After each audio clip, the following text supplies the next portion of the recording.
Hello दोस्तों, कैसे हैं आप लोग। Welcome to Ambrosia counselling services, educational mentor in India and abroad.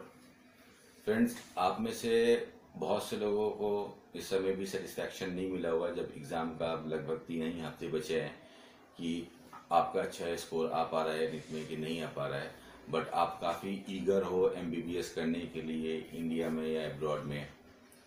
तो इसी चीज़ को हाईलाइट करने के लिए आपकी मदद के लिए ये वीडियो बनाया है कि आपका अगर कितना स्कोर तक आता है तो आपको इंडिया में सीट्स मिलने की प्रोबेबिलिटी है।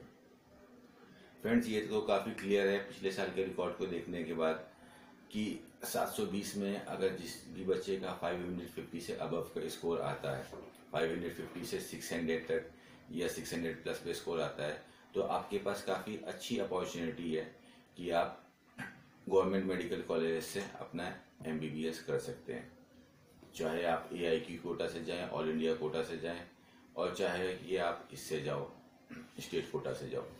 बट अगर उन बच्चों की हम बात करते हैं जिनका स्कोर 550 से नीचे आता है, लाइक 500 आता है, 480 आता है, तो आपके पास चांसेस है कि उन कॉलेज से आप एमबीबीएस कर सकते हैं, उन प्राइवेट मेडिकल कॉलेज से आप एमबीबीएस कर सकते हैं जहाँ पे फीस का स्ट्रक्चर लो है। जैसे कि आप कर्नाटक में फॉर्मेट में जाते हो तो आपको 7-7.5 लाख की फीस मिलती है, एमपी में जाते हैं तो फीस कम है।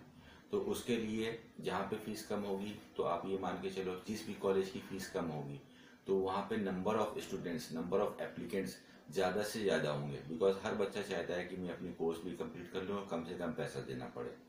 तो अगर आप सोचते हो कि आपका स्कोर 400 या 300 के आसपास है और आप लो फीस स्ट्रक्चर के कॉलेज में जा रहे हो, तो friends, you are taking a wrong train for a wrong journey. आपको अगर कम फीस वाले प्राइवेट मेडिकल कॉलेज चाहिए तो आपका स्कोर ऊपर होना चाहिए। बिकॉज हर स्टेट का जो रूल होता है कि वो 85% सीट्स, मैक्सिमम सीट्स जो है अपने ही स्टेट के बच्चों को एलोकेट करते हैं, अपने ही बच्चे की स्टेट के बच्चों को सीटें देते हैं, बाहर वाले स्टेट्स को नहीं बुलाते हैं। लाइक एमपी का आप देख लो, फीस कम है लेकिन majority of the seats goes to only MP students. आपका चंदूलाल चंदाकर कॉलेज है छत्तीसगढ़ में, उसकी फीस कम है बट जो सीट्स हैं वो उसकी पहली प्रेफरेंस है कि छत्तीसगढ़ का कैंडिडेट होना चाहिए। ऐसे कुछ कॉलेज महाराष्ट्र में है बट उसके लिए भी मराठी स्टूडेंट्स चाहिए जो कि जिसने अपनी 12th की स्टडीज़ महाराष्ट्र से कर रखी, 10th की स्टडीज़ महाराष्ट्र से करके रखी। तो हम फ्रेंड्स बात करेंगे उन दोस्तों की जिनको लग रहा है कि उनका स्कोर लो आ रहा है बट वो काफ़ी ईगर है कि उनका एडमिशन हो जाए। तो किस स्कोर तक हमारा एडमिशन हो सकता है। फ्रेंड्स, 720 में अगर आप मिनिमम से मिनिमम, जैसे कि लास्ट ईयर का भी रिकॉर्ड है, कुछ बच्चों को हमने जिनकी मेंटरिंग करी थी, हेल्प करी थी, कि मिनिमम से मिनिमम आप ये मान के चलो कि आपका स्कोर 200 के आसपास आता है। 200, 210, 215, इवन दो 195 भी आपका स्कोर आता है और आप एक स्मार्ट काउंसलिंग करते हो। Counselling is also a exam, वो भी आपका एक एग्जाम की तरह होता है। जैसे आप अभी फिजिक्स, केमिस्ट्री, बायोलॉजी पढ़ लो, आप राउंड फर्स्ट का एग्जाम दोगे, उससे आपका स्कोर आएगा। बट जो आपकी काउंसलिंग होती है that is not only allocation of seats, वो भी एक तरह का आपका एग्जाम होता है। आपको पता होना चाहिए कि आपकी ऑनलाइन काउंसलिंग में जो 1 से लेकर 10 तक ऑप्शन है, आपको कौन से नंबर पे कौन सा कॉलेज डालना है। यहाँ पे मेजरली जो स्टूडेंट्स गलती कर देते हैं वो ये गलती करते हैं कि उनको जो कॉलेज अच्छे लगते हैं या जिनके बारे में उन्होंने मार्केट से सुन रखा है, फ्रेंड से, कोचिंग इंस्टीट्यूट से, किसी से सुन के रखा है, उस कॉलेज को प्रेफरेंस में डाल देते हैं। ये बिल्कुल गलत तरीका है। ज़रूरी नहीं है कि जो चीज़ आपको पसंद हो वो चीज़ आपको मिल जाए। आपके पास 100 रुपये हो, आप घर से बाहर निकले हो, आप सोचोगे कि मैं 500 रुपये की चीज़ खरीद लूँ, तो वो आपको नहीं मिल सकती। आपको वही चीज़ मिल सकती है लॉजिकली जो आपको 100 रुपीज़ के अंदर आती है। वैसे ही आपको उसको कॉलेज वही मिलेगा जो आपके स्कोर के अंदर आता है। तो you should be very much assure कि आपके स्कोर पे कौन सा कॉलेज आ रहा है, उसी कॉलेज को आप काउंसलिंग में डालो।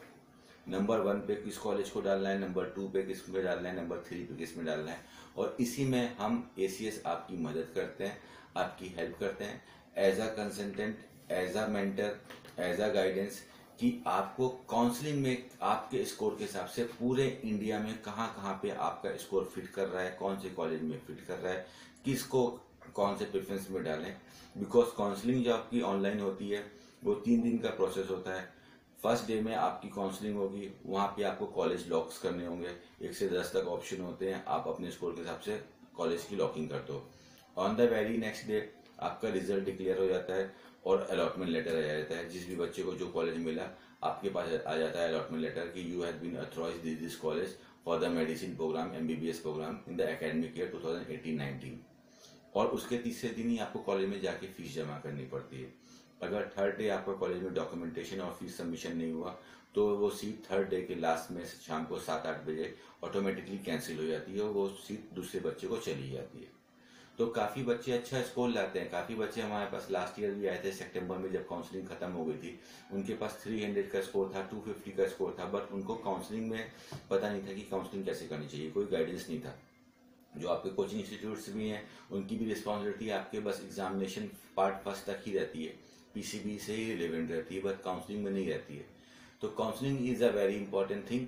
आप काउंसलिंग को बहुत सोच समझ के करो। अगर आपका स्कोर 195-200 तक है तो 99.99% आपको आसानी से कॉलेज मिल जाएगा, private medical college. Because private medical college India में आज की डेट में जो फैक्ट है उसके पीछे वो ये है कि स्कोर मैटर नहीं करता है, पॉकेट मैटर करती है, बजट मैटर करता है।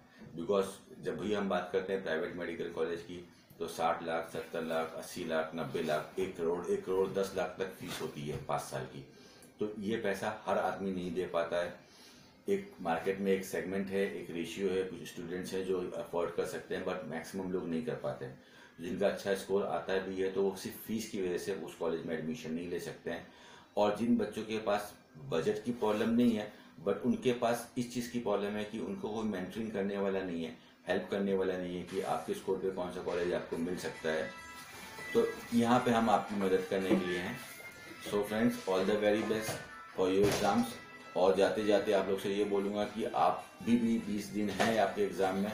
बहुत से लोग आपको बहुत कुछ बोलते हैं कि तुम नहीं कर पाएगा, ऐसा होगा, वैसा होगा, पेपर टफ होगा, इजी होगा, तुमको नहीं आता है, नहीं आता है। आप किसी को मानो नहीं, किसी की मत मानो। इस दुनिया में जो भी मानता है वो गलत है, मानना ही गलत चीज़ है। जानो उसको, जानो कब, जब आप उसको सॉल्व करोगे। 90% तो आपने अपना टाइम इसलिए वेस्ट कर दिया कि आपने कोशिश ही नहीं करी, आपने स्टार्ट ही नहीं किया। आपने खुद में डिसीजन ले लिया कि यार आई एम अ फ्लॉप गाय, या किसी और ने आपको बता दिया कि यू कांट डू इट। आपने उसकी झूठ को आपने सच मान के रख लिया। सच तो तब होता है कि जब आप अपनी पूरी सच्चाई से पढ़ाई करते हो और एग्जाम देते हैं और जब आपके सामने जो रिजल्ट आता है वो आपको सच बताता, तो तब आप जानते हैं कि आप कहाँ पे हो। बट 90% स्टूडेंट्स यहीं पे गलती कर देता है कि लोगों के झूठ को सच मान लेता है। तो फ्रेंड्स, अभी भी 20 दिन है, अभी भी आप कुछ नया पढ़ने के लिए टाइम नहीं है, बट अभी आप ये कर सकते हो कि लास्ट ईयर के MCQs को ज़्यादा से ज़्यादा सॉल्व करो, क्वेश्चन पेपर्स को ज़्यादा से ज़्यादा सॉल्व करो और उसका पैटर्न समझो कि वो क्वेश्चनर आपसे पूछना क्या चाह रहा है।